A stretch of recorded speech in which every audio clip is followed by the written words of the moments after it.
Hello and welcome to the course. And first of all, I just want to thank you so much for investing in this course. You won't regret it. I'm going to fill this with so much information that is going to help you to understand SEO and AI, how it's going to change everything, right?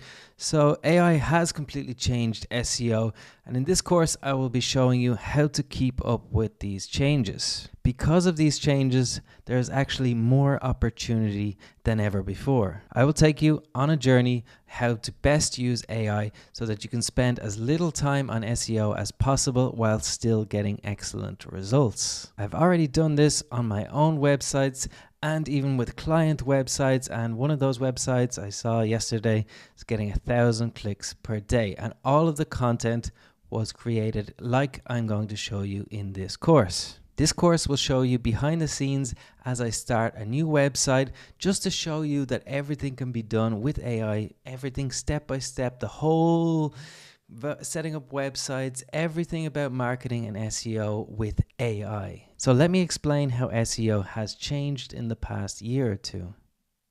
So SEO used to be about writing blog posts that answer questions that users have.